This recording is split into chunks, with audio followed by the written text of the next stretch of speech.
Sí, muy buenas tardes con todos. Vamos, bueno, me presento, mi nombre es Luis Alberto Quintana García. Justamente hoy día me corresponde desarrollar esta temática en relación de las AFP, que hemos considerado titularla de la siguiente manera: el embrollado panorama de las AFP.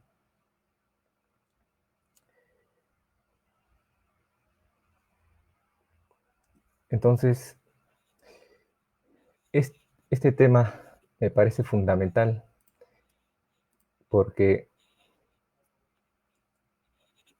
vamos a desenvolver justamente las características particulares de este tema trascendental que es el sistema privado de pensiones. Eso primero, y vamos a ir exponiendo también la dinámica actual en la cual se han desarrollado las medidas del gobierno. En eso hoy día centraremos nuestra pequeña exposición. Bueno, el sumario de hoy día es toda esta temática, ¿no? La primera parte vamos a revisar de manera somera general lo que corresponde a las premisas de la construcción de una seguridad social que abarque todos los elementos y requisitos fundamentales que se supone que cualquier pensionista llegado a a la edad de jubilación establecida legalmente pueda obtener, ¿no? Y que debe ser una aspiración en general para los afiliados en particular, a la que todos debemos aspirar, ¿no? Y desenvolver, ¿no? Porque eso es lo que desarrollamos en la primera parte. En la segunda parte, nosotros vamos a ir detallando ya lo más específico de cómo se ha ido desenvolviendo las AFP, su configuración, las explicaciones de su desarrollo y todos los aspectos que de una u otra forma nos determinen y nos orienten hacia la explicación de qué papel tienen las AFP en este sistema de seguridad social. Asimismo, en la parte 3 ya vamos a hablar un poco de este futuro de las pensiones de las AFP. Entonces, y en la cuarta parte vamos a desenvolver lo que es ya una pequeña bibliografía que consideramos necesaria. Cualquier persona que esté interesada en el tema pueda acudir a esa pequeña bibliografía, ¿no? Nosotros explicaremos evidentemente la bibliografía de algunos autores que nos parecen críticos en esta cuestión y algunos informes que son relevantes y que se van a decir a lo largo de esta exposición. Bueno, vamos iniciando con la parte 1, ¿no? Premisas de la construcción de la seguridad social. Bueno, cuando nosotros nos adentramos a evaluar qué es una premisa de la seguridad social, en qué consiste, ¿no? La totalidad del sistema, porque si nosotros somos afiliados a las AFP, tenemos que aspirar a la totalidad de la resolución de este conflicto que se está agudizando cuando vemos los problemas que se dan en la actualidad. Entonces, tenemos que aspirar justamente a estas premisas que considero necesarias, ¿no? Cuando se habla de un sistema de seguridad social, siempre vamos a observar esta categoría llamada riesgos sociales, ¿no? Los riesgos sociales, que son hechos futuros e inciertos, de consecuencias dañosas, muchas veces se desenvuelve en el mismo proceso de desarrollo del sistema económico en el que vivimos, ¿no? Por ejemplo, cuando se habla por el tema de las enfermedades profesionales, la maternidad, invalidez, vejez, muerte, los accidentes de trabajo, enfermedades profesionales, el tema del matrimonio, de los hijos, los subsidios que se pueden dar, etcétera, y los temas estructurales, ¿no? Que ahí también tiene que ir desenvolviéndose el tema de la seguridad social. Los riesgos sociales generados por el desempleo, la alimentación, el subempleo, la vivienda, la recreación, etcétera, etcétera. Entonces, cuando se habla de sistema de seguridad social en general, porque esta es la primera parte que estamos hablando, vamos a tratar de comprender que los riesgos sociales tienen que ser abarcados por este pretendido sistema de seguridad social que nos permitan desenvolver, desarrollar de una u otra forma los alcances colectivos ante la necesidad de la enfermedad de una persona, ante la necesidad de maternidad de una mujer, ante la invalidez de los riesgos. No es que uno con su propia plata va a ir a salud o va a ir a una clínica privada, no. O sea, hablamos de un sistema de seguridad que acude cuando uno está dentro de estos riesgos sociales que genera el sistema económico capitalista, ¿no? Claro, eso en términos teóricos, ¿no? Porque cuando hablamos del tipo de capitalismo que se desarrolla en nuestro país, la cuestión ya es mucho más aguda, ¿no? Como vamos a ir detallando específicamente. Bueno, por eso hablamos de qué prestaciones brindan, ¿no? O debería brindar este tipo de seguridad social en general que estamos tratando de plantear como premisa mayor. En pensiones, obviamente, las clásicas, ¿no? Vejez, sobreviviente, invalidez, etcétera, etcétera. Salud, prestaciones de maternidad, enfermedad, accidentes comunes, riesgos profesionales, etcétera. Familiar, individuales como la asignación familiar, sociales, servicios y bienes, conyugales como los lactarios o guarderías, ¿no? Y los estructurales, como hemos dicho, ¿no? A veces se plantea subsidios que sirven para poder comprender en qué se desenvuelve la vivienda, que es un tema que muchas veces se ha dejado de lado, ¿no? Y como veremos, que son particularidades de nuestro, entre comillas, sistema de seguridad social, ¿no? El tema también estructural de la recreación, de las casas donde los pueden concurrir los ancianos, balnearios, espacios recreativos, etc., ¿no? Estos son los pequeños riesgos sociales que tiene que ir a acudir este sistema de seguridad social en general, ¿no? Así que cuando nosotros aspiremos a la construcción de un sistema de seguridad social, tenemos que ir observando la totalidad de este conflicto. Bueno, veamos. ¿Cuáles son las lecciones históricas entonces en tema de esta primera parte, ¿no? Las lecciones históricas nos pueden servir como un derrotero para ir trazando las aspiraciones de un tipo de sistema de seguridad social, ¿no? Que nos permitan justamente abarcar la totalidad del conflicto que nosotros hemos explicado que son los riesgos sociales, ¿no? Tenemos, por ejemplo, las técnicas primarias. Las técnicas primarias son técnicas muy primarias, muy primitivas, muy poco desarrolladas de la seguridad social, pero que fueron parte para poder ir atendiendo colectivamente a estas personas que sufrían daños que no podían ellos reparar, ¿no? Actualmente, por ejemplo, se ha enviado unas medidas, algunos decretos supremos sobre las personas en abandono, ¿no? Por ejemplo, creo que correspondería a una técnica primaria, ¿no? Bueno, la lección histórica es que ha habido diversas modalidades, ¿no? El ahorro privado, el mutualismo, el seguro privado, la asistencia social, ¿no? Que de una u otra forma han servido para paliar el conflicto existente, los riesgos sociales que desarrollaba el sistema económico capitalista, ¿no? Las necesidades a veces frente a la enfermedad, frente a las lesiones físicas, etcétera, etcétera, ¿no? Y frente a ello han recurrido a estos mecanismos muchas veces las organizaciones sindicales, las iglesias, el Estado, a través de la beneficencia pública, etcétera, etcétera, ¿no? Incluso se habla del seguro privado, ¿no? Que es el contrato privado en relación con unas primas que tiene que ver con unos aspectos concretos. Una segunda fase, podríamos llamarla en todo caso, es lo que se habla de la seguridad social, del seguro social, perdón, seguro social, ¿no? Esto es importante comprender porque en las experiencias capitalistas sobre los sistemas de seguridad social, vamos a observar que muchas veces estos surgen como una necesidad frente a la enfermedad, frente a los accidentes de trabajo, frente a la vejez, pero también como detonante álgido en contextos donde avanza la conciencia social de la clase trabajadora, avanza la conciencia organizativa, ¿no? Y exige al Estado que las protecciones colectivas se den ante los accidentes de trabajo, ante la vejez, ante la enfermedad, ¿no?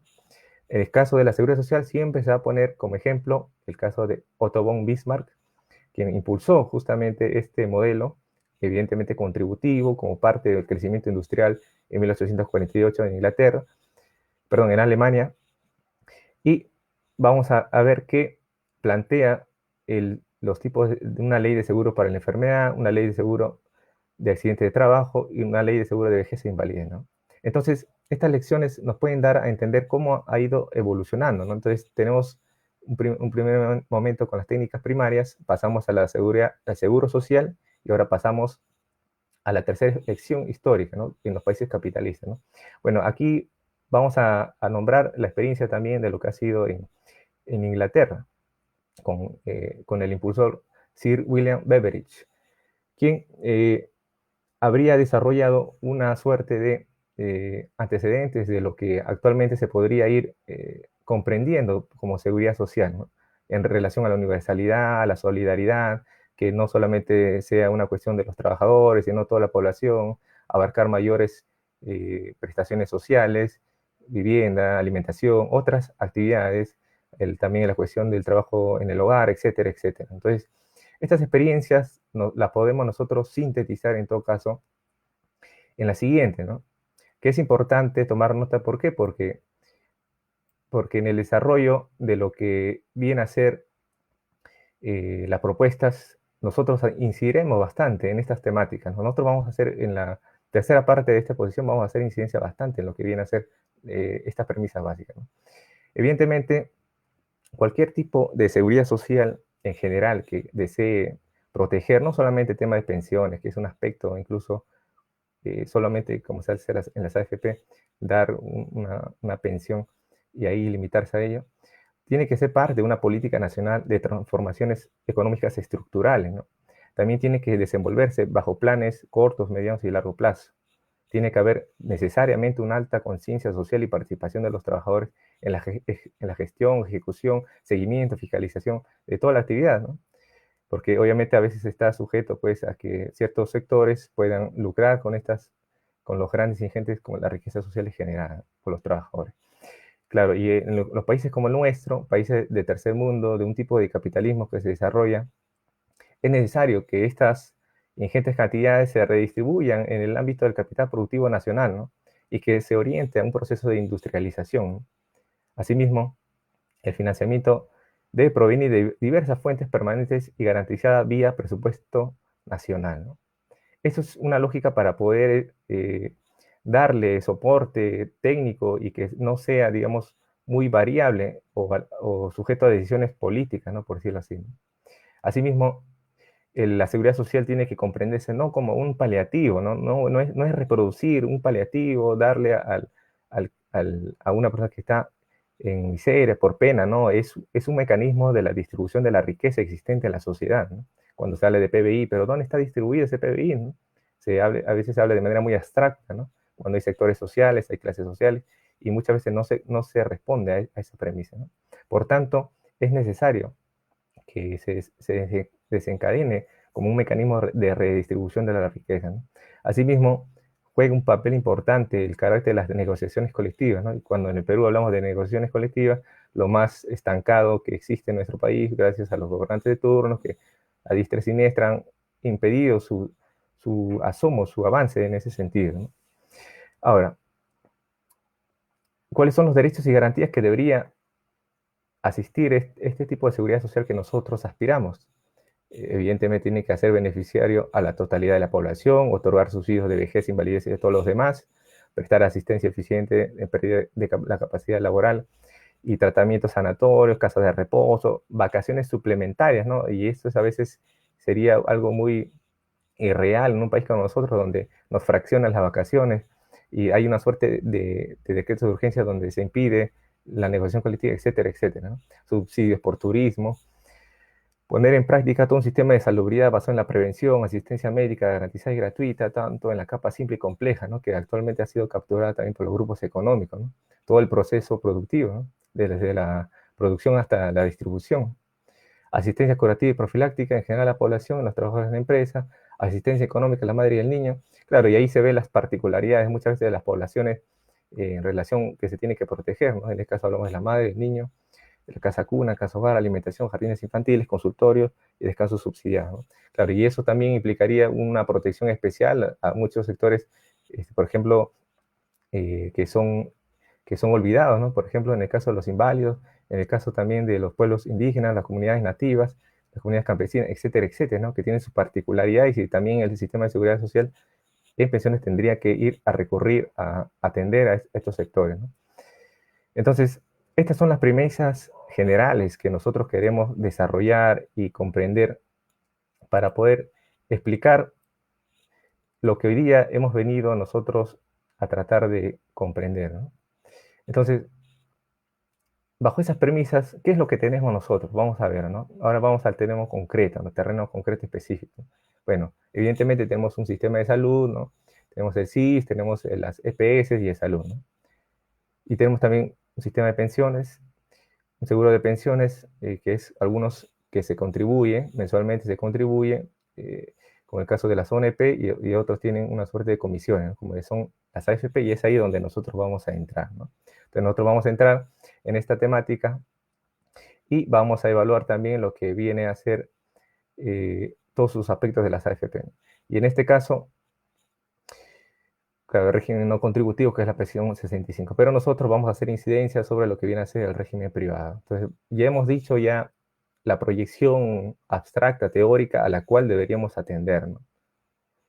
Ya estamos viendo lo que tenemos y ahora vamos a ver cómo es eso que tenemos, más específicamente, ¿no?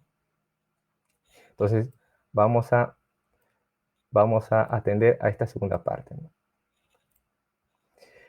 Que es el embrollado panorama de las AFP. Vamos a ver. Entonces, vamos a comenzar nosotros a explicar el desarrollo de las AFP, ¿no? En el contexto internacional, ¿no? Porque hablar de las AFP, como ya concluiremos también, no es un sistema ni de seguridad social, ni seguro social, ni nada de eso, ¿no? Pero es fundamental atender a las causas que hicieron posible que esta surja en nuestro país, ¿no? Primero, vamos a tener la existencia de los órganos internacionales, ¿no? Hay diversos órganos internacionales como la OCDE, el Banco Mundial, FMI, etcétera, USAID, etcétera, etcétera, ¿no?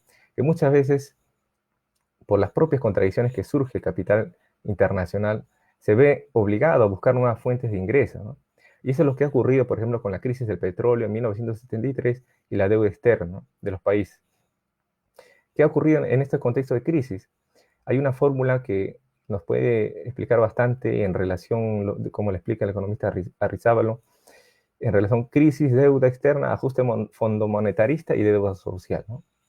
¿Y eso qué implica? Que frente a las crisis internacionales, muchas veces se desenvuelve una deuda externa de los países como el de nosotros, de tercer mundo, periferia, y que va a implicar ajustes por el Fondo Monetario.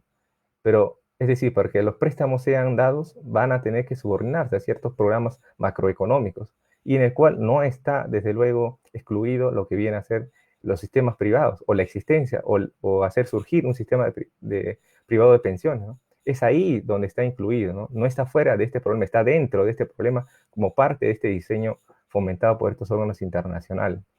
Es por eso que también se puede decir que este tipo de seguro social fomentado, que la AFP, parte también de expulsar al Estado de cualquier intervención o rol director determinante en el proceso económico nacional. Lo expulsa, ¿no? Y permite, en este caso, esa llamada liberalización, ¿no? Claro, que va a implicar políticas cambiarias de devaluación, política monetaria, que aumente con aumento de los tipos de interés y restringe el crédito, política de precios, y lo principal que es en el campo donde nosotros vemos de las AFP, que son la política fija, recortes drásticos de los gastos públicos. Claro, ya no se le permite negociar colectivamente a los trabajadores, ya no se les permite a los trabajadores poder acceder a nuevos derechos sociales, y por lo tanto se van aumentando las demandas, etcétera, etcétera. Entonces, para estos sectores financieros internacionales va a representar unos nuevos espacios de acumulación para el sector financiero, ¿no? Evidentemente, hay unos informes que ha desarrollado la OIT donde hablan de que a nivel mundial solamente 30 países en el mundo han desarrollado estos sistemas privados, ya sea total o parcialmente, pero que actualmente ahora son 12, ¿no? Porque 18, al parecer, más del 60% ha renacionalizado sus AFP, ¿no? Y claro, estas medidas en nuestros países latinoamericanos deben entenderse a partir del consenso de Washington. Ese es el marco general, ¿no?, para comprender la existencia de una AFP, ¿no? Entonces, ¿cómo es que se desarrolla en nuestro país? Vamos a ver aquí. En nuestro país, como hemos dicho, el Fondo Monetario Internacional también ha desarrollado cartas de intención, ¿no?, desde 1998, ¿no?, para ir promoviendo, fomentando este tipo de seguridad, entre comillas, seguridad social, ¿no? Y ha sido justamente como consecuencia de ello que ha exigido todo un programa, toda una suerte de mecanismos que han sido llamados como programas macroeconómicos, de diversas modalidades, pero en sus apartados dentro de esta carta de intención siempre hay una referencia directa al fomento del fondo de los sistemas privados de pensión de las AFP, ¿no?, en el cual muchas veces se busca por parte de estos fondos, de estos mecanismos, organismos internacionales, tratar de fomentarlos por el Estado, ¿no? Claro, y eso evidentemente sí ocurrió, como vamos a verlo a continuación. Pero en nuestro proceso de investigación nosotros hemos visto pues que hay una suerte de 14 cartas de intención entre el Fondo Monetario Internacional y el Perú, ¿no?, donde se comprometen en diversas, como le estamos señalando en los párrafos de referencia, hay diversos compromisos por parte del Estado en fomentar, proteger y garantizar que las pensiones que se desenvuelven en las AFP sean pues parte principal de un sistema de seguridad social que ellos, a su entender, debe hacerse, ¿no? Y eso es lo fundamental de comprender eso, ¿no? No es que las AFP han surgido de la nada, ¿no? Representan por eso ingentes cantidades de dinero que tienen que ser exportados, que también vamos a evaluar eso también, ¿no? Entonces, hay una relación directa, en todo caso, entre este tipo de programas ejecutados por el Fondo Monetario Internacional que van a ajustar justamente al Estado peruano para hacerlo, promover, ¿no? Desarrollar este tipo de seguridad social. Entonces, ¿cómo se desenvuelve el fomento en el Perú? Es obvio, ¿no? Acá hay una suerte de experimentación o imitación de la vía chilena, ¿no? Claro, actualmente Chile está cuestionando evidentemente todo, y como la foto del inicio pusimos ahí, la coordinadora de que está luchando contra las AFP ni estatal ni privada. Entonces la vía chilena ha sido esa, ¿no? La experimentación inició en 1981, claro, luego del golpe de Estado emprendido por Pinochet, pero en 1981 se implementa, se experimenta con el respaldo de los grupos de economistas pro libre mercado formados en la Universidad de Chicago, los Chicago Boys, como se llamaban, ¿no? Y esa misma intención, ese mismo hecho político, fue una fuente de inspiración para el desarrollo en nuestro país. ¿Cómo fue esa fuente de inspiración? Muy sencillo. Los antecedentes, claro, se remontan al decreto legislativo 724 de 1991, ¿no? Pero, ¿qué ocurrió? Al parecer, había una resistencia del movimiento sindical, al menos hasta ese momento, ¿no? Pero el problema es que luego ya del 5 de abril del 92, ya sabemos que el llamado autogolpe de Estado de Fujimori es lo que va a desencadenar el hecho político que precede, ¿no? Este es un hecho político que va a preceder necesario para poder realizar el fomento de este tipo de seguridad social, entre comillas, de este tipo de seguro social fomentado en las AFP. Ya con el decreto legislativo, perdón, decreto ley del 92 se crea este sistema privado de pensiones, cristalizando así los ideales capitalistas de administrar las ingentes cantidades de dinero. Qué curioso, aquí hay una anécdota, ¿no? El ministro de aquel momento, ministro de Economía y Finanzas, Boloña Ver, bueno, y este es el problema siempre en los países de tercer mundo, ¿no? Están en las instituciones públicas, ¿no? Trabajando. Él es el ministro, ¿no? Y luego termina como presidente de una AFP Horizonte cuando termina su periodo. Entonces, ¿casualidades? ¿O es el fenómeno de la puerta giratoria, ¿no? Que es un fenómeno normal, por decirlo así, que se desarrolla siempre en ciertos sectores políticos, económicos, como los gerentes generales, los presidentes de determinadas AFP, etcétera, ¿no? Que un día están trabajando en los altos cargos del Estado y luego terminan trabajando en esos sectores que se supone que habría conflicto de intereses, pero ahí termina siendo, o son sus fundadores, presidentes, etcétera, etcétera. Bueno, avanzamos hasta la época de la crisis, ¿no? Porque aquí tenemos que sacar lecciones para el periodo actual. La pregunta sería, ¿qué pasó en la crisis desarrollada en 2017 hasta la crisis que se también tuvo hasta el 2008, 2007-2008? ¿Qué ocurrió? Bueno, a nivel internacional se desarrolló la crisis de las hipotecas que estalló, claro, al comienzo de 2007, aproximadamente en junio, así, ¿no? En los Estados Unidos. ¿A qué se debió eso? A la pérdida del valor de las obligaciones por el incremento excesivo de los precios de los inmuebles y las hipotecas dirigidas a clientes de pocos recursos, quienes ya no podían eh, pagar los precios que se habían impuesto por la adquisición de los inmuebles. Entonces había una suerte de deuda que originó que la insolvencia de los bancos, quienes ya no podían seguir de una u otra forma en su labor continua, ¿no? Por lo que ellos solicitaron la inyección multimillonaria de créditos por el sistema de Reserva Federal, que es el Banco Central de los Estados Unidos. Entonces, ¿eso qué trajo como correlato en nuestro país? Evidentemente, primero, una reducción de los activos de los fondos de pensiones en 50% más, es decir, una reducción drástica, ¿no? de los activos de los fondos de pensiones. Claro, y eso se debe justamente a que las inversiones de los fondos estaban colocados en instrumentos de alto riesgo, ¿no? Alto riesgo, que es fondos número 3. Pero el tema es que, ¿qué originó esto en las pensiones? Evidentemente, a las personas que estaban a punto de recibir su pensión o jubilarse, ya no tendrían la misma cantidad de pensión. Asimismo, la cuenta de los afiliados han sido duramente afectados en su totalidad, ¿no? El incremento también de los sectores ancianos en pobreza extrema, y como veremos también que frente a estas crisis, el Estado es el que interviene para poder corregir estas deficiencias, ¿no? Ya no diremos aún con el bono de reconocimiento, que el Estado también tuvo que endeudarse para poder traspasar un conjunto de trabajadores, ¿no? Y también tenemos lo que viene a ser la insuficiencia de pensiones, evidentemente, ¿no? Con esta crisis, que si nos baja el 50% de los activos, entonces, ¿cuál va a ser el futuro de estas personas próximas a jubilarse, ¿no? Entonces, frente a eso surgieron varios cuestionamientos, incluso por el Comité de Expertos para la Aplicación de Convenios y Recomendaciones, los que normalmente hacen una evaluación sistemática del Convenio 102, Recomendación 202, para poder evaluar los avances en relación a estos convenios y si los países los van cumpliendo, ¿no? Y es por eso que este comité exhortaba en diversas reuniones que se dieron desde, bueno, hasta del 98 hasta el 2002 aproximadamente, a que el Estado haga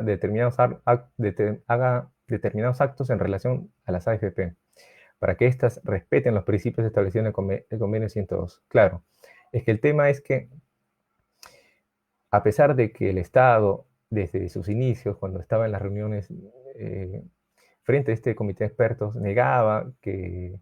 primero negaba, esa era la posición del Estado, ¿no? Negar la existencia de las ONP y promover las AFP, ¿no? Al punto que incluso el comité de expertos en esas reuniones que se dieron comenzaban a cuestionarlo, porque en la práctica, al parecer, lo que se buscaba era desaparecer la ONP, ¿no? Pero valga verdad, lo que ocurrió también es que se fue fortaleciendo a las AFP por acción del Estado, ¿no? O sea, esto es, ¿y dónde está la libre competencia que tanto se propugna, ¿no? Y este es el asunto, ¿no? O sea, cuando pierde, no solamente pierden los pensionistas, también perdemos la totalidad de la población, quienes a través del Estado tienen que inyectarle sumas de dinero o hacerse cargo de los pensionistas que no adquieren las pensiones mínimas, o si tienen una pensión, la pensión no le alcanza ni para el costo de vida, ¿no? Ni la canasta familiar, ¿no? La canasta básica familiar, ¿no? Y es por eso que el comité de expertos repetía, les exhortaba, por favor, etcétera, etcétera, ¿no? En diversos momentos. Sus observaciones y modificatorias son meras frente al incumplimiento, claro, porque el Estado siempre cuando decía, le enviaba el informe de los acontecimientos, las leyes, todo era pues de manera muy somera, repetía de manera somera y creía que así se libraba de responsabilidad. Entonces, ¿en qué se centró la crítica del sistema privado al sistema de privado de pensiones por este comité de expertos? Bueno, primero las garantías de prestaciones eran muy mínimas, ¿no? Mínimas. Al parecer las prestaciones no podían, en este contexto, garantizar una pensión acorde al costo de vida, acorde a la canasta básica familiar, ¿no? Por el contrario, servía para que los trabajadores, incluso ya jubilados, tenían que volver a trabajar. Asimismo, se criticaba el otorgamiento de prestaciones durante toda la contingencia, porque no permitía en muchos casos, había ciertos sistemas particulares como modalidades de las AFP que no le permite al afiliado recibir hasta que se muera, ¿no? No, hasta que se le acabe el dinero, ¿no? Entonces, esa es una contradicción fatal, porque si ya estás a la edad de 65 años, entonces obligas a la persona ya anciana a volver a trabajar. Ese es el asunto, ¿no? El financiamiento colectivo, evidentemente, porque siempre, desde su inicio, nunca ha puesto la empresa ni el Estado algún porcentaje para aliviatar este porcentaje que se lleva líquidamente como comisiones las AFP, ¿no? Otra cuestión que se criticaba fuertemente, y claro, la OIT considera estas limitaciones, pero así hincapié en el tema de la administración democrática del sistema de seguridad social, ¿no? Que exigía justamente la necesidad de que las AFP puedan, en la administración de las AFP, participen los afiliados, ¿no? Entonces, pero el problema es cómo que van a participar, ¿no? Entonces, ahí está el problema, ¿no? Los dueños del capital, imposible que hagan eso, ¿no? Claro, el convenio 102 también tiene ciertas limitaciones porque le da el carácter de esta participación a algo consultivo, ¿no? Y esa es una limitación que debemos señalar porque una cosa es que se consulten, señor de las AFP, ¿está de acuerdo? Sí, ya te consultamos, pero como yo soy el dueño del capital de las AFP, te escuchamos, pero no te hacemos caso, ¿no? Entonces, esa es la cuestión, ¿no? Algo consultivo o algo ejecutivo debe ser. Eso es lo que nosotros proponemos, ¿no? Pero como es un convenio mínimo, entonces tenemos que aspirar a lo máximo. Bueno, ¿qué otras observaciones se dieron para esta época de crisis? Bueno, lo que ya habíamos vaticinado, ¿no? El Estado otorga para aquellos trabajadores que cumpliendo con requisitos de año de aporte en un sistema de pensiones y requisitos de edad no alcanzan a tener una pensión que supere el mínimo establecido. Entonces, el Estado va a hacerse cargo justamente de aquellos sectores de ancianos pobres o que estén en pobreza extrema y que no hayan alcanzado a tener una pensión mínima. El Estado le brinda, ¿no? Pero entonces siguen más las preguntas sobre el por qué entonces las AFP, qué están haciendo con el dinero de los afiliados, ¿no? Entonces, he ahí una premisa, ¿no? Cómo el Estado está en sus diversos gobiernos, ha intervenido para salvar de la crisis a las AFP. Claro, en la actualidad también eso se observa, ¿no? Entonces, solo es la crisis, es decir, vamos a evaluar ahora, no solamente hay que evaluar la crisis del 2007-2008, sino también qué ha pasado luego en algunos acontecimientos, ¿no? Por ejemplo, en las épocas de 2015 en adelante se decía ya por la totalidad de los sectores que había una crisis en relación que se avecinaba de la desaceleración superproducción. O sea, ya no se iba a crecer a los mismos ritmos en torno a los años anteriores, a partir de 2015. Entonces, ¿qué tenemos? Nuevamente, algunas leyes que habilitaron primero, la primera ley, ¿no? Ley número 30425, ¿no? Que se habilitó a los afiliados a partir de 65 años poder solicitar el 95.5% del fondo disponible de su AFP. Entonces, ¿será realmente esta situación propia de un sistema de seguridad social? Entonces, pero aparte de eso también se sacó otra ley, ¿no? Ley número 30478, disponibilidad del 25% para pagar la cuota inicial para la compra de un primer inmueble o la amortización de un crédito hipotecario que sirva para dicha compra. Entonces, ¿cómo es eso que en un primer momento le das la liberación a una persona que está a punto de jubilarse para no saber si es que tendrá una vejez llena de júbilo, no sabemos, pero por el otro lado, le das la posibilidad de disponer de un 25%, pero lo redireccionas hacia una actividad en concreta que viene a ser la construcción? ¿Por qué será esa? O hay empresas vinculadas que son los dueños de las AFP que están vinculadas a la construcción. He ahí la cuestión que debemos responder. Entonces, como resultado de esta libre disponibilidad, ¿qué ocurrió? Ahí hay un pequeño informe de División de Mercados y Laborales y Seguridad Social del BID, donde nos indica lo siguiente, ¿no? Los efectos de la ley 95.5 de la libre disponibilidad, dichos montos liberados se orientaron por un lado al pago de deudas, vivienda, enfermedades principalmente. Por el otro lado, el ahorro alcanzó más de 35 y de cantidad el 55% habría sido puesto en un banco. Entonces, al parecer, se pagaban las deudas, la vivienda, enfermedades, ¿no? Entonces, ¿qué está ocurriendo? El sistema de seguridad social no permite al trabajador ya llegado a una edad de 65 años tener una vivienda. ¿Qué está ocurriendo? ¿Por qué sigue el trabajador tiene que pagar enfermedades? ¿No debe atenderse en este sistema universal de salud? ¿Qué está ocurriendo? Ahora, y no solamente ello, ahora el trabajador lo devuelve ya no por vía AFP, sino vía banco. Y como veremos, los bancos son los primeros dueños de las AFP. O sea, hay una suerte de circulación del dinero, ¿no? Lo sacas para devolverlo, pero por otro mecanismo llamado banca, ¿no? Entonces, ¿qué está ocurriendo? Debemos nosotros preguntarnos en torno a este problema. Entonces, nosotros vamos a ir comprendiendo que las AFP actúan no pues por amor al prójimo o por una suerte de necesidad de mejorar las pensiones diariamente, no. El comportamiento de los dueños de las AFP se va a explicar justamente porque hay una tendencia. Mire, por ejemplo, cuando nosotros vemos en lo que viene a ser este reglón, esta línea anaranjada, viene a ser justamente la cartera de inversiones en el extranjero, en el exterior, ¿no? Todo esto podemos verlo que desde el inicio del 2000 aproximadamente ha tenido una evolución constante históricamente, ¿no? Es decir, desde 2000, que ya se normaliza la situación política, inicia sus acciones el capital financiero internacional para poder ir adquiriendo estas grandes ingentes cantidades guardadas en las AFP. Por el contrario, en los otros sectores de la cartera, las carteras vienen a ser una suerte de fuente, de espacio donde se invierte las ingentes cantidades de las AFP, o sea, las pensiones futuras que se debería dar para las prestaciones mejores, pero aquí se invierte en estos sectores, ¿no? Y en el caso, por ejemplo, de los otros, los valores gubernamentales, también el caso de las carteras, los valores de empresas no financieras y también las carteras de inversión. Esto es importante porque nos va a poder explicar primero la dependencia al capital financiero internacional, ¿no? Que es progresivamente aumenta, ¿no?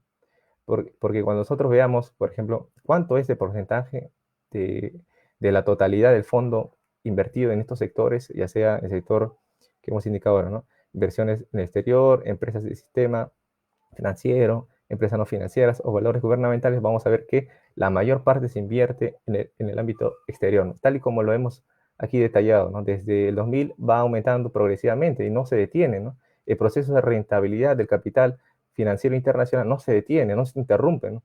Y si no se interrumpe, la pregunta es, ¿no había una propuesta para que se recupere del exterior un conjunto de capitales que podría servir para aliviar, digamos, el desembolso del 25%? ¿Podrán hacer los dueños de las AFP o ellos están subordinados a este tipo de capital financiero internacional? Por eso no es casualidad de que ahora se hable, por ejemplo, de lo que se ha dicho por el BCR, el Banco Central de Reserva del Perú, que van a inyectar, ¿no? Van a inyectar, en este caso, para salvaguardar, incluso le van a dar la posibilidad de que vendan los bonos del Estado, ¿no? Entonces, no es casual por eso, ¿no? No es casual porque el proceso de acumulación del capital financiero internacional no se detiene, ¿no? Y no puede ser interrumpido. Más aún, el tipo de capitalistas rentistas que tenemos y que están dirigiendo las AFP, evidentemente se van a la baja, ¿no? Por eso es que ellos muchas veces reniegan, ¿no? Nosotros vemos a sus gerentes generales salir a defendernos, etcétera, etcétera, ¿no? Entonces, es una cuestión de intereses económicos clarísimamente.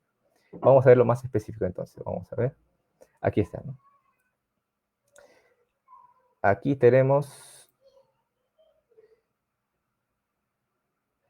tenemos la composición porcentual en la cartera de inversión. O sea, las pensiones, ¿en dónde están invertidas, no? Y vamos a ver. En valores gubernamentales, como hemos visto, ¿no? Están en 21%, ¿no? En valores del sistema financiero, 15%. Estamos hablando al marzo de 2020, ¿no? Empresas no financieras, 17%. Inversión en el exterior, 47%, ¿no? 47%, el 47%. Entonces la pregunta es, ¿cómo es posible, no? ¿Cómo es posible? ¿Podrán los dueños de las AFP vender o lo que iban a realizar con estos bonos, ahora la recompra que iban a indicar, pero ahora el Estado les está diciendo que los bonos, mejor usen los bonos del Estado, ¿no? ¿Será posible eso? Claro, porque la explicación es que la dependencia al capital financiero internacional, ¿no? Que implicará justamente, arréglense ustedes con su dinero y no toquen el mío, o en este caso no me afecten mi proceso de rentabilidad que yo tengo a nivel internacional, ¿no? Claro, ¿por qué tan convenientemente el Fondo Monetario Internacional ha impulsado este tipo de mecanismos? Bueno, entonces, las AFP, ¿cómo debemos nosotros ir concibiéndolas? Vamos a ver. Las AFP han pasado por diversas modificaciones, Primero han sido 8. Y esto es importante explicar, ¿no? ¿Por qué? Porque ya nos está dando un detalle más o menos de que las AFP en nada tienen que ver con las pensiones, ¿no? Pero vamos a ver si es que realmente lo tienen, ¿no? Y si es que su objetivo ha sido justamente estructurar, diseñar pensiones a largo plazo, mejores que la ONP, etcétera, etcétera. Vamos a ver eso. Entonces, vemos que hay 8 y poco a poco se van concentrando, ¿no? Se van concentrando en lo que viene a ser 4, ¿no? Ha llegado a 2013 hasta la actualidad. Esto es importante porque hay Profuturo, Integra, Prima y Hábitat, ¿no? Porque muchas veces la concertación de intereses económicos se ve evidenciada en este tipo de las AFP, ¿no? Y no solamente eso, ¿no? Esto nos explica también hacia dónde se orienta muchas veces el carácter monopolista, digamos, de este tipo de capitales, ¿no? Se orienta a la concentración, ¿no? Y por tanto no hay competencia. ¿Dónde está la competencia? No dice que la competencia hará por magia, no sé, una ciencia infusa, hará posible que ésta pueda diseñar mejores criterios, disminuir las comisiones. ¿Será cierto eso? No, creemos que no, pues obviamente. Y esa ha sido la evolución de la concentración. Entonces, esas 4 AFP que hemos explicado, ¿cómo están diseñadas? ¿Cómo están orientadas? ¿Hacia qué capitales se está orientando dentro de nuestro país? Dentro de nuestro país, y nosotros vemos que, por ejemplo, tenemos la empresa Alicor, la primera, ¿no? El Banco Continental también, ¿no? Interco Financial Service, Retail, Perú, Banco Internacional del Perú, Engie Energía Perú, Banco de Crédito del Perú, o sea, el BCP y Credit Corp también. Entonces, estas son las principales, vamos a decirlo así, empresas que reciben esos fondos de pensiones, ¿no? Entonces, se va creando el circuito, por decirlo así, ¿no? Entonces, se quita el dinero a los trabajadores, se envía al exterior y el sector interior es el que, a través de su empresa, va recurriendo a estos fondos, ¿no? Y vayamos a ver específicamente quiénes son esas personas, esos sectores empresariales, ¿no? Y aquí vamos a ver lo concreto. Entonces ahí tenemos, ¿no? El primero va a ser el Grupo Romero, ¿no? No es casual por eso, ¿no? No es casual esta constitución, esta estructuración, este diseño de las AFP, que va a beneficiar justamente a sectores bancarios, ¿no? De la banca, ¿no? Que también están vinculados al tema de Reactiva Perú ahora, ¿no? También están el sector Carlos Rodríguez Pastor también, ¿no? Que está vinculado también a un banco, ¿no? Y por último, el grupo Brescia, ¿no? Que también está vinculado a bancos. O sea, son los bancos prácticamente los que son beneficiados de los ingresos de las pensiones que tienen los trabajadores a escala nacional, ¿no? Y es este sector el que va a desarrollar de una u otra forma el empuje, la movilización cuando hay crisis económicas. Por eso no es casual que muchas veces reciban a través de los gerentes generales las críticas que se quieren. Ellos son los que dan la cara, los gerentes generales, ¿no? Pero en este caso llegamos pues que al final las pensiones como una suerte de circulación van llenando primero al sector financiero internacional, segundo al capital nacional, pero ¿qué sector? Los bancos, ¿no? ¿Y cómo es eso que las pensiones tienen que ver con esto, ¿no? Hemos hablado al inicio con las premisas generales de que, oye, tiene que haber casas hogares, tiene que haber una protección contra el menor, contra la mujer, pero eso, ¿qué tiene que ver hasta ahora, no? O sea, ¿cómo la AFP está estructurada de esta forma, ¿no? Entonces ahí se evalúa, digamos, exactamente por qué actúan las personas que defienden a este sistema, ¿no? Bueno, ¿y qué pasa con las afiliadas? Claro, eso es lo que tenemos que nosotros especificar. Tenemos que especificar eso. Entonces, ¿nosotros qué tenemos? Vamos a ver aquí, ¿no? Por ejemplo, la jubilación en enero de 2007, en promedio de pensión por tipo de beneficio. Jubilación, 1.056 soles. En enero de 2018, 1.036. En enero de 2019, 1.037. En enero de 2020, 1.082, ¿no? ¿Cómo? Las pensiones, porque es el promedio. Entonces, lo que se proyecta es que se va a ganar eso o un poquito más, ¿no? Igual acá. Pensión de invalidez, 1.541. En 2017, 2018, 1.609. En enero de 2019, 1.629. Y en enero de 2020, 1.680. Estos son los promedios en las pensiones. Y en sobrevivencia tenemos 521 en enero de 2017, enero de 2018, 541, enero de 2019, 564 y enero de 2020, 580. Entonces, pensiones, no que se había constituido para poder establecer pensiones mucho mejores que las ONP y estructurar una suerte de mejores beneficios para los afiliados, y ahí el dilema inmenso. Entonces, ya llegamos a la época de la pandemia. Entonces, nosotros tenemos que la pandemia y las medidas de gobierno, ¿cuáles han sido en relación con las AFP? Hay un pronunciamiento que también ha sacado el taller Manzanilla, donde también hemos dado algunas ideas en torno a eso, porque dentro del contexto de la consigna, hundir más a los trabajadores, efectivamente, no se orienta, digamos, a una suerte de solución de este conflicto, ¿no? Sino a su agudización y profundización de la agudización. Y este es el tema, ¿no? La primera medida que ha sacado el decreto de urgencia 034-2020, donde se ha facilitado en este caso el retiro, ¿no? Extraordinario, ¿no? De 2.000 soles a los afiliados.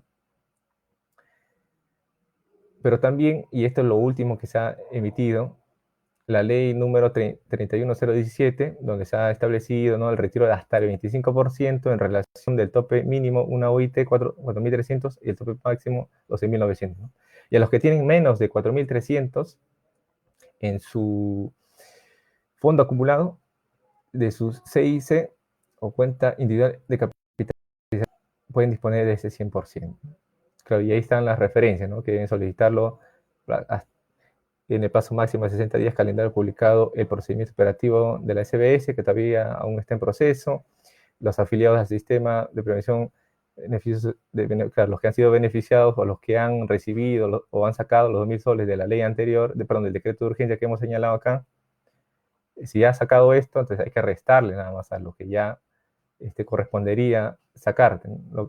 Lo que ahora de ese 25 hay que restar, digamos, esta cantidad que habrías sacado. Esas son las medidas de gobierno que efectivamente se orientan dentro de un tinte profundizador, ¿no?, y acelerador de las contradicciones en torno a las AFP. Entonces, ¿qué son las AFP? Entonces, nosotros nos basamos justamente en una discusión que se inició en 1993, y ahí está el libro del doctor Jorge Rendón Baje, ¿no?, profesor emérito de nuestra casa de estudios San Marcos, quien ya desde esa época ya veía el futuro de este, entre comillas, sistema novedoso, ¿no?, que, como hemos dicho, ha sido calcado del modelo chileno, y con las mismas características casi de imposiciones, etcétera, etcétera, ¿no? Pero, ¿qué nos dice el doctor Jorge Rendón Baje en torno a la definición de una AFP? Y creo que es lo más absolutamente claro, ¿no?, en relación con lo que venimos explicando, ¿no? ¿Qué es las AFP? Es una modalidad de acopio por personas privadas. ¿Quiénes son estas personas privadas? Las AFP, de recursos monetarios procedentes de los ingresos de los trabajadores, con la finalidad primordial de adquirir títulos, valores y crear así una fuente de capital destinada a invertirse en determinadas actividades económicas y en bonos del Estado. Claro, como nosotros hemos especificado, principalmente a los sectores financieros internacionales, ¿no? Su finalidad subsidiaria es el pago al trabajador. O sea, lo último que se puede hablar es del pago al trabajador, ¿no?, tal y como hemos visto el promedio de pensiones. O según el caso de invalidez o de sobrevivencia a sus familiares, con los saldos acreditados en su cuenta o libreta, conformados por la parte que les correspondería del fondo constituido por los títulos valores adquiridos por las AFP. Entonces,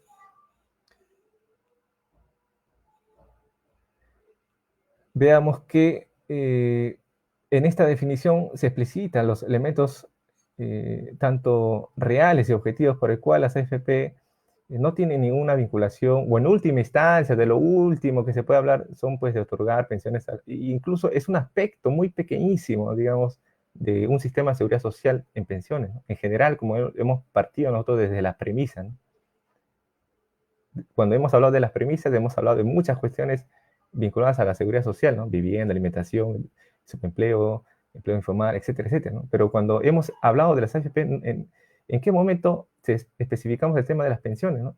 Porque justamente su estructura no nos permite hablar de estas cuestiones, ¿no? Por el contrario, nos permite solo explicitar lo que es lo principal, ¿no? Su estructura vinculada al sector financiero internacional, y que, como un aspecto subsidiario último, es lo que se avecina como sistema que no cumple su finalidad, ¿no?, en última instancia. Entonces, ¿para qué se ha fomentado, ¿no? ¿Para qué fomentan simple y llanamente como fuentes de ingresos permanentes que van a servir para poder financiar la rentabilidad del capital internacional, ¿no? Que no se obstruya ese proceso de rentabilidad de capital del sistema del capital financiero internacional, ¿no? Para eso es lo único que ha servido. Entonces, esta es la tercera parte, ¿no? Y hemos dicho en la primera parte, hemos explicado ya las premisas de la cual nosotros hemos partido, ¿no? Para que el trabajador cuando aspire a la construcción de una seguridad social tenga claro algunos elementos fundamentales para poder construir, ¿no? Y cuestione a sí mismo por qué esta AFP no cumple con lo que se supone que debe cumplir, ¿no? Y asimismo, en la segunda parte ya hemos explicitado toda la estructura, el diseño, el fomento, etcétera, etcétera, y hemos también con la definición hemos concluido, ¿no? Y ahora corresponde justamente, ¿cuál es el futuro sin pensiones con las AFP? Nos preguntamos nosotros. ¿Hay un futuro sin pensiones con las AFP? Vamos a ver. ¿Cuál ha sido la tendencia mundial? Hay un trabajo que justamente ha sacado la OIT en relación a la reversión. Hay una reversión que se ha dado a escala mundial, ¿no?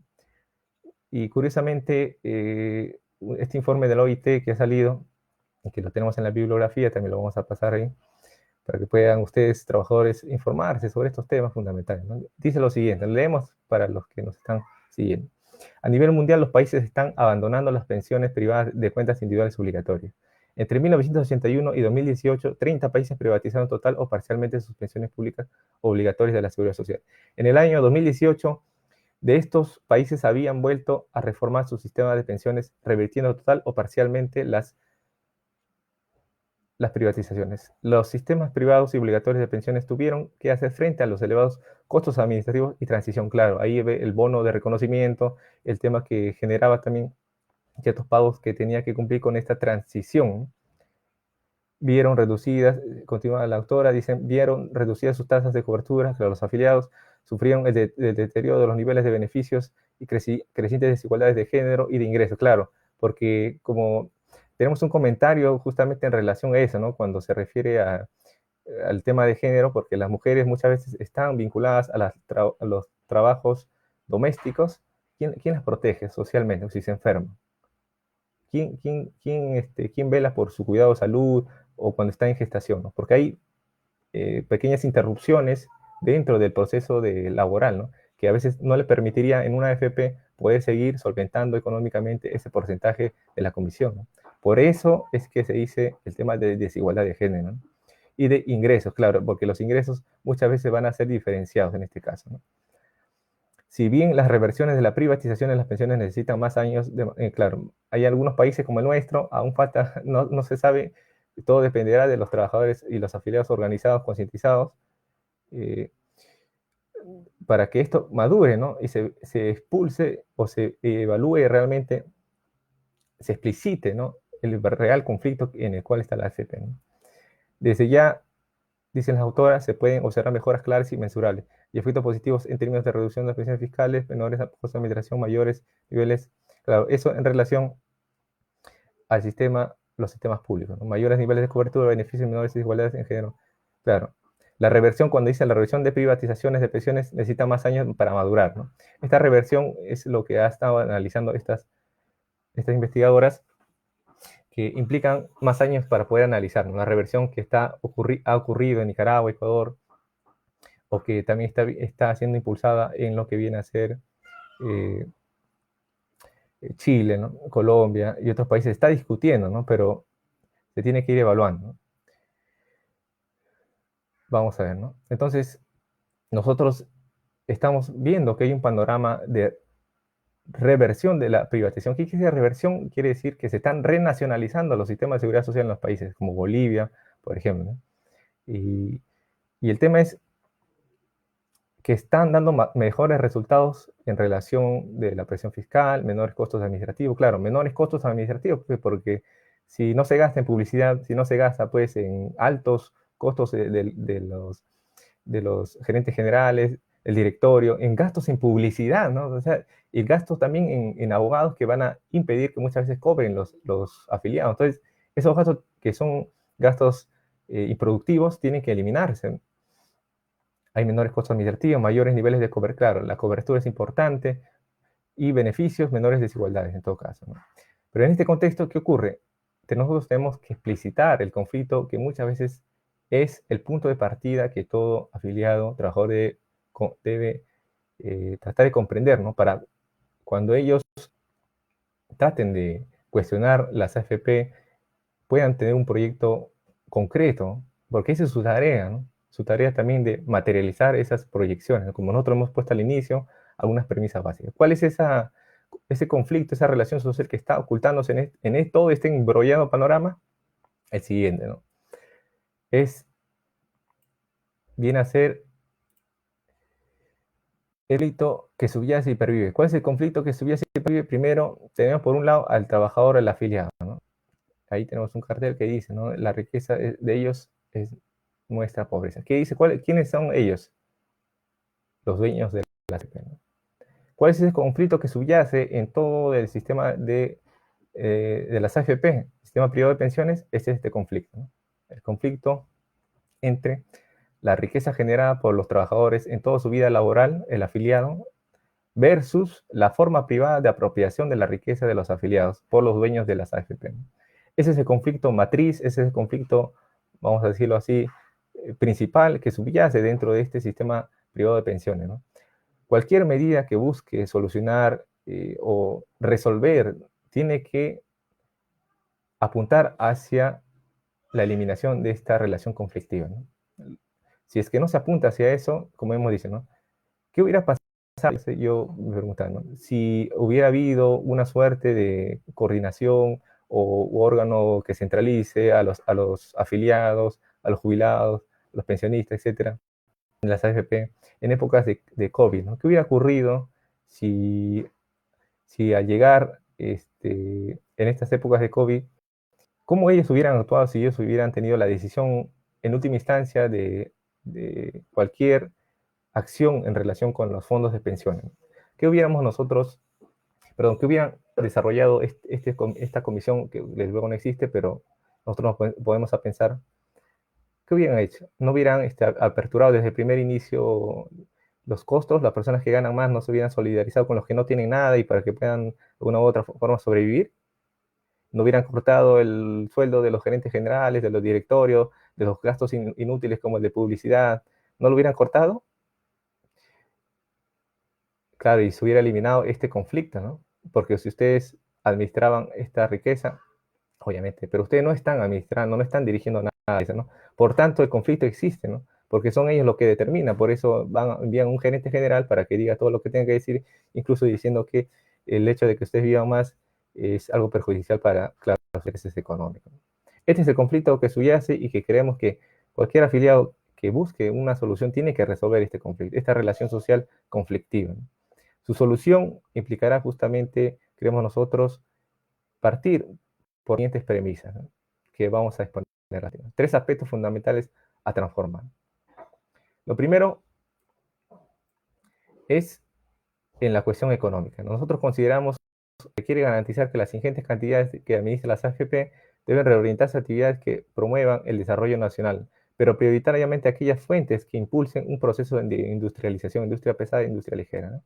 La cual se enmarca dentro de un proyecto nacional de transformaciones estructurales, lo que garantizaría a largo plazo la promoción y desarrollo del capital nacional productivo y sentar las bases económicas de diversas fuentes permanentes de financiamiento de las prestaciones que puedan ofrecer tanto el sistema de seguridad social, como lo hemos nosotros indicado como premisa inicial en la primera parte de esta exposición, así como que las AFP no actúen en perjuicio de los afiliados. Esto es lo fundamental también. ¿Cuál es el siguiente aspecto? La cuestión política. Nosotros consideramos que la construcción de la seguridad social sea el principal baluarte en la que la totalidad de la población se encuentre en resguardo ante los diversos riesgos sociales, tal y como nosotros lo hemos explicitado, ¿no?, en la primera parte de esta exposición, ante lo cual las AFP deberán cumplir un papel supletorio, pero a su vez garantizar mayores y superiores prestaciones sociales a los planteados en este sistema de seguridad social en construcción. Desde luego, ¿no? Porque a veces hay personas que pueden ganar más, ya pues si uno quiere jugarse la bolsa de valores, que lo puede hacer, pero si gane o pierda, que eso es lo de menos que nos interesaría, siempre va a estar protegido, ¿no?, en su salud, en su educación, en su alimentación, en su vivienda, en su vestimenta, etcétera, etcétera. Porque la riqueza en este caso sería como una palanca de redistribución. de todos los riesgos sociales. En la acción jurídica nosotros planteamos lo siguiente, ¿no? En el ámbito organizativo, efectivamente, ¿no?, se tiene que constituir un órgano con representación y de naturaleza deliberativa y ejecutiva, ¿no?, sobre el cual recaiga en última instancia las decisiones a tomar en relación a la forma de administrar los fondos y las prestaciones otorgadas. Como hemos dado el ejemplo anterior, ¿no?, hubiera sido otra la historia si es que los trabajadores hubieran tenido órganos de representación dentro de estos espacios de la CFP y decidir, ¿no?, qué hacer con los fondos, ¿no?, en épocas de COVID. No creo que un afiliado que gane muchísimo digan, a sabiendas de que uno de sus colegas está a punto de morir por inanición, no libere una cantidad o se puede ejecutar con las MIPES, ¿no?, una vinculación con el sector productivo, hacerles préstamos, etcétera, ¿no?, a sabiendas de que muchas veces los desprotegiendo, ¿no?, en este momento, ¿no?, alianzas estratégicas con este sector también, ¿no?, etcétera, etcétera. También es importante fijar un monto que permita que el aporte no solo lo realice el trabajador, sino también la empresa. Para ello resulta fundamental el fomento de órganos vigilantes y fiscalizadores de los propios afiliados en las empresas, que permitan evitar la evasión de soporte de este aporte o su desnaturalización. La legislación laboral debe establecer un marco jurídico para permitir las acciones de presión que los trabajadores organizados puedan ejecutar. Esto resulta importante por una cuestión fundamental, histórica incluso, ¿no? Hay evasión excesiva en el caso de las empresas, que muchas veces no cumplan cuando retienen y no dan, digamos, a la CFP este porcentaje. ¿Qué ocurre? Muchas veces se implementan los procesos judiciales. Entonces, para evitar todo eso, es necesario que estos organismos representativos de los afiliados de las AFP tengan participación directa dentro de la empresa con órganos vigilantes y fiscalizadores, ¿no? Y si es posible, como hemos dicho, ¿no?, cuando vean que está afectado directamente, se inician las medidas de presión directa, ¿no?, como las huelgas, etcétera, etcétera, ¿no? ¿Para qué? Para exigir el cumplimiento de estos pagos, ¿no?, y para que no perjudique a la larga a otros colegas suyos afiliados que muchas veces se ven disminuidos sus fondos, ¿no? Si no hay esa redistribución, entonces, ¿quién va a salvar a estas personas? Y un tercer punto que es importante, creemos nosotros, es el asunto que se debe fomentar la participación penal. Claro, aquí debemos activar el tema del derecho penal, ¿no? Lamentablemente, la experiencia, por ejemplo, de la Constitución del 79, establecía estos elementos, ¿no?, de la responsabilidad, ¿no?, que en última instancia se daba contra aquellos sectores, por ejemplo, que perjudicaban o redirigían los fondos de los pensionistas hacia actividades personales o de grupos en concreto, ¿no?, como ocurrió, por ejemplo, con las ampliaciones desmedidas que se daba con el régimen de 25-30, que se fue ampliando, se supone que se cerraba hasta un determinado, cerraba porque efectivamente generaba costos altísimos, ¿no? Las pensiones, esas pensiones eran muy altas. Pero ¿qué ocurrió? Se fue introduciendo a grupos específicos, ¿no?, a través de los gobiernos, pero no han respondido esos gobiernos, ¿no? Y hoy los vemos que esos presidentes, esos ministros, se enriquecen, envían a sus hijos a Harvard, y mientras que los pensionistas están muriéndose en la calle, viviendo en condiciones indignas, ¿no? Entonces, veamos nosotros eso, ¿no?, el enriquecimiento que ellos tienen a favor, digamos, de ciertas dádivas, de cierta puerta giratoria que ellos aplican, ¿no?, cierto lobby. Eso tiene que ser perseguido penalmente, ¿no?, y que implica presidentes, ministros, los dueños del gran capital, ¿no?, que busquen de una u otra forma desviar estos fondos. Eso es lo que nosotros planteamos, claro, y hasta ahí estaríamos nosotros ya desarrollando nuestra pequeña exposición que queremos nosotros importante para esta época, ¿no? Y ahí estamos con la bibliografía, que le puede servir a algunos colegas interesados. Creo que se va a subir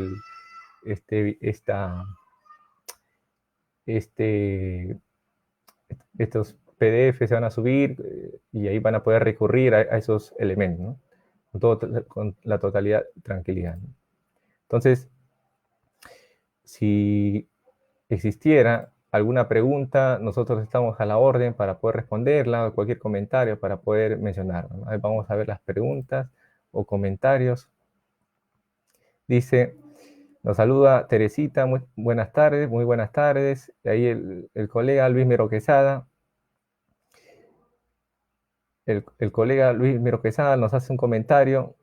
No son propios, claro, en efecto, las AFP, como hemos dicho, ¿no?, son espacios de acumulación para el capital financiero internacional, ¿no?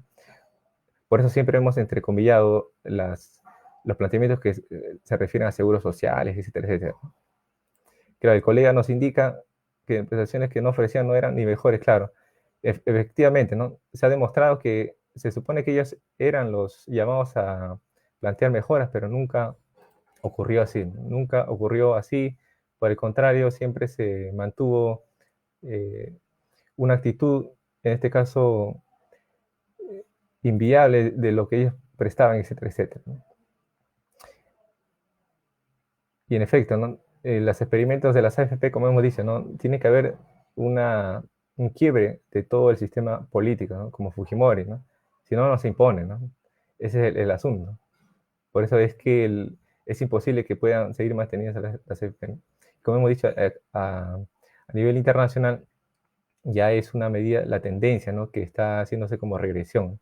Se está, se está renacionalizando las AFP, porque no han cumplido ni cumplirán sus funciones. Tenemos ahí al colega Luis Serrano.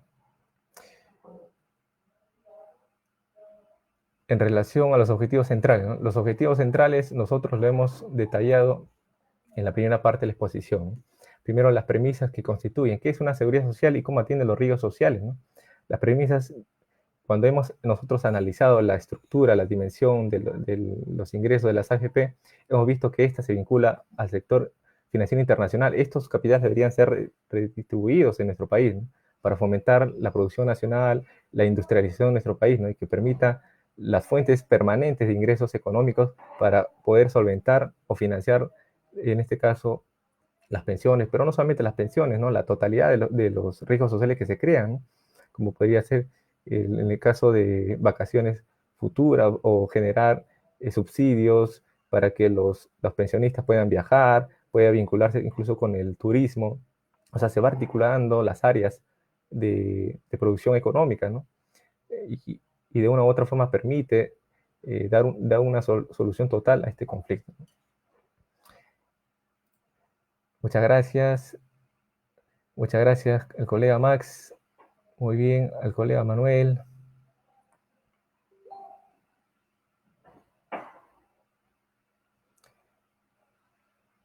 ¿Qué propuesta sería bien? Claro. La pregunta que el colega nos indica, ya lo hemos en relación a las propuestas, ¿no? Nosotros hemos ya detallado los asuntos respecto a lo que viene a ser las propuestas, y las propuestas nos ha permitido de una u otra forma detallar lo siguiente, ¿no? En el ámbito económico tiene que haber transformaciones estructurales, ¿no? Que nos permitan, como hemos dicho, ¿no?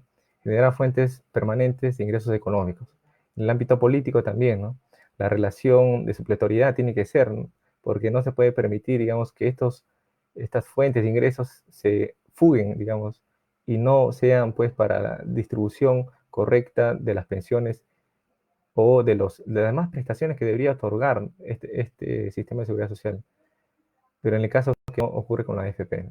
Y también las cuestiones jurídicas, ¿no? La necesidad de organizar a los afiliados, que tengan decisión ejecutiva, fiscalizadora, también vigilante, y también lo que viene a ser las sanciones penales contra personas que recurran en actos de corrupción, de lobbies, sí, de puertas giratorias, etc. Eso es lo que nosotros consideramos, estimado Manuel. Si las AFP no tienen, la colega Gloria nos indica lo siguiente: si las AFP no tienen relación directa con la búsqueda de bienestar de los trabajadores, ¿por qué permitir su existencia? ¿No? Claro, el tema es que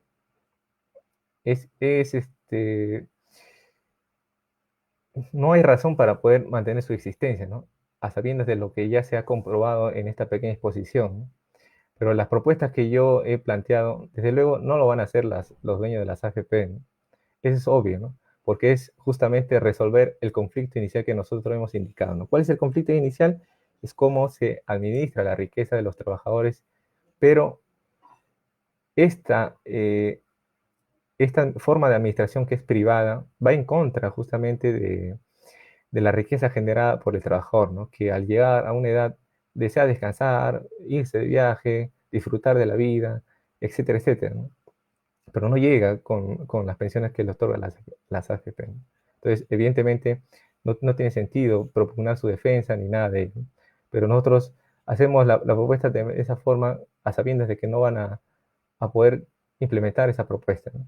Porque la naturaleza, la estructura, y es a donde nosotros apuntamos, va a impedir, ¿no?, que se desarrolle.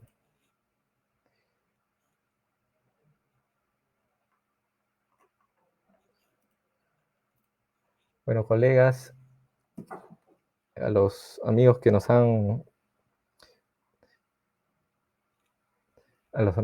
escrito, saludamos a todos ellos y nosotros vamos ya diciendo las palabras de conclusión, ¿no? Vamos diciendo las palabras de conclusión para ir terminando, ¿no? Primero, que el futuro de la construcción de un sistema de seguridad social va a implicar la participación activa y consciente de los afiliados, ¿no? Si no hay un papel fundamental de ellos, nada va a ser posible, ¿no? Si se deja incluso a sectores políticos y ellos siguen siendo los intermediarios y no son directamente los afiliados que van a resolver problemas, no va a haber solución. Entonces, nosotros consideramos por eso que los afiliados organizados, conscientes de esta situación, deben hacer una causa común, ¿no?, y tratar de buscar soluciones que resuelvan el conflicto de la relación que subyace a todo este sistema de las AFP. Lo contrario, lo único que se hará, como se está viendo a través de los gerentes generales, es agudizar el conflicto. Ya no serán uno, dos, serán 100, 200 los que sufrirán este impacto. Entonces, el tema es que puedan resolverse esta relación conflictiva, ¿no?, y que creemos que solo se resolverá construyendo un sistema de seguridad social que pueda atender colectivamente al riesgo, a los riesgos sociales que se dan en el capitalismo, que van desde la alimentación, educación, vivienda, en este caso, jubilación, salud, enfermedades profesionales, etcétera, etcétera, ¿no? Si es que no se avisora ese panorama, pues volveremos a repetir las trágicas historias que nos cuentan muchas veces nuestro país vive, bueno, nuestro país vive estas trágicas historias, ¿no? Y al parecer la rueda de la historia seguirá repitiéndose. Entonces, dicho esto, quiero agradecer a todos los colegas. Quiero yo felicitar al taller Manzanilla también por permitirme la exposición. Un saludo a todos desde la cuarentena y a seguir con los planes y trabajos para el bienestar de la población y de los sectores de los trabajadores que hoy justamente son los más perjudicados. Agradecer a todos, un saludo enorme a todos, muchas gracias.